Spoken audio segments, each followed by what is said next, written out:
Alright, time to do another camera comparison, but this time it is the old horses versus the new one. So we have the 5-year-old iPhone 12, the 4-year-old iPhone 13, and the latest and greatest from Apple, which is the iPhone 17. Now what you're looking at is 4K video straight out of the main lens of each of these cameras, as well as their microphone quality.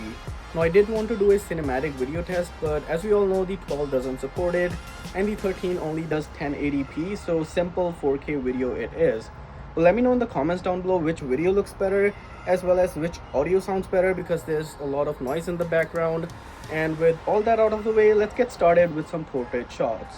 The first shot isn't that tricky in terms of portrait shots, so I did expect these phones to do well. Even then, right away we start to notice some clear differences. First off is the color reproduction. The 12 shot, while initially might look alright, but when comparing side by side against the 13 and 17, it does become clear that it's not that great. The colors aren't that saturated and the contrast isn't the best. And the 13 is doing what I've said in the past videos as well, which is just over brightening the shot. While it might look nice, it certainly doesn't reflect the real life conditions at the time the photo was captured. The iPhone 17 on the other hand clearly shows its photo processing prowess with the most accurate of the shots. The colors, contrast, skin tone and everything else is just perfect. Edge detection though on all iPhones is still pretty solid. It is the worst around the hair for the 12, gets better on the 13 and is probably the best on the 17. Also, if you notice closely, the railing in the back is blurred on both the 12 and 13 while it's not on the 17, which to me seems correct, but let me know what you guys think. The next shot is a bit trickier because we have the foliage in the background and the iPhones also have to deal with the sunglasses. Right away, the 12 and 13 are doing better in terms of colors and contrast than the previous shot, so at least that's good. The 13 is still making my face slightly brighter, but that's something I've come to terms with. The iPhone 12 clearly struggles with the edge detection around my hair and the sunglasses, while the 13 does slightly better, but it is still struggling. The 17 clearly does the best around the hair and the sunglasses, but did struggle with the tree in the background.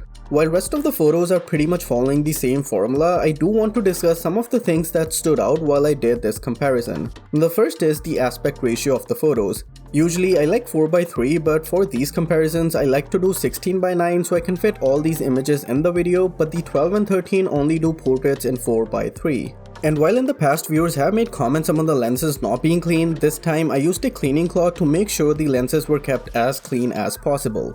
Another thing I noticed is that the iPhone 12 only registers a portrait if the subject is close enough.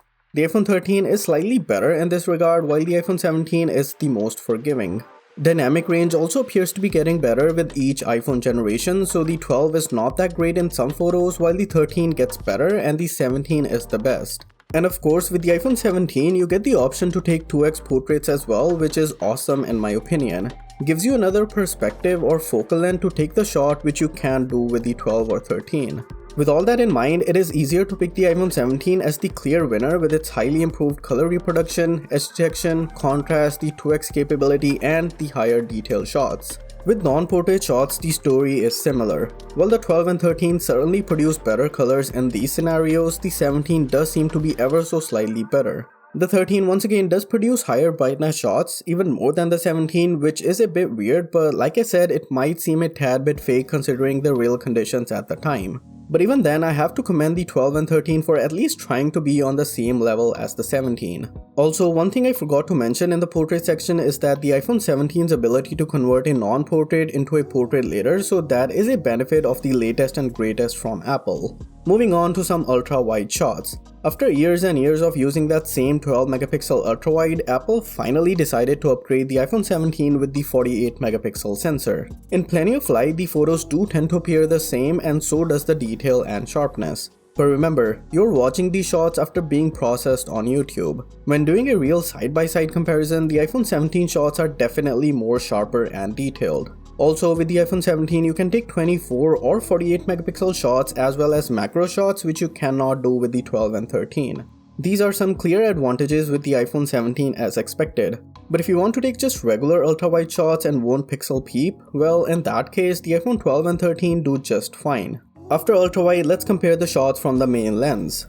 The 12 and 13 are from the era when Apple continued using a similar 12 megapixel lens on their non-Pro iPhones, and the 17 has the 48 megapixel lens which has been used since the iPhone 15. Although it has been stagnant for a couple of years, it is still ahead of the 12 and 13. Now just like with the ultrawide, while the photos look similar, they are indeed slightly more punchier in terms of color and contrast, and also more detailed and sharper in side-by-side comparison. And in most photos we're looking at, I do prefer the shots taken by the 17. It just looks like they have a bit more appeal than the 12 and 13. The 17 also has a shallower depth of field in close-up shots due to the larger 48 megapixel sensor. With that said, I will still give a huge shout out to the 12 and 13 for taking great shots for such old camera systems.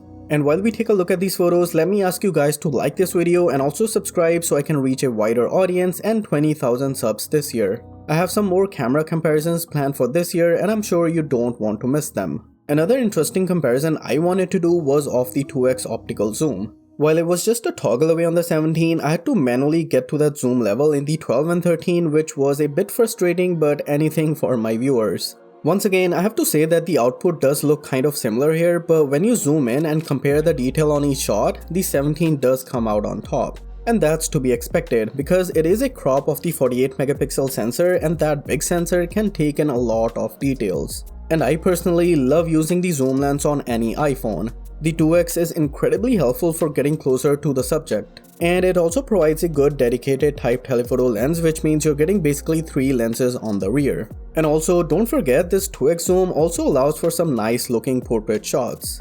And then we get to the front camera. It has been talked about a lot this year and that's rightfully so. The front center stage camera on the iPhone 17 is just a delight to use. Even as someone who doesn't take a lot of selfies, I found it to be incredibly useful. The 12 and 13 have the same 12 megapixel sensor we had up until the 16, so don't expect a lot from them.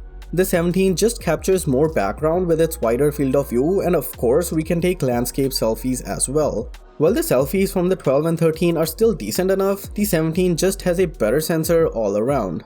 And this continues with the night mode photos as well. With both 48 megapixel rear cameras, the iPhone 17 not only takes less time to capture the shots but also produces sharper photos.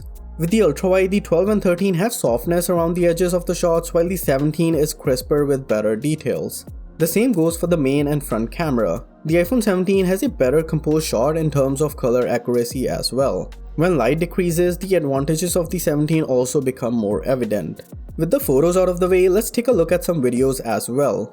While looking at the main camera video, it does become clear that the iPhone 17 has a more advanced sensor shift OIS which produces more stable footage. With plenty of light though, the rest of the details about the video output do remain the same. The 48 megapixel sensor will mean slightly more detailed video, which is great. We'll also take a look at the front video soon. Nighttime video is a similar story. The 17 does produce more detailed videos as well as less shaky footage compared to the 12 and 13.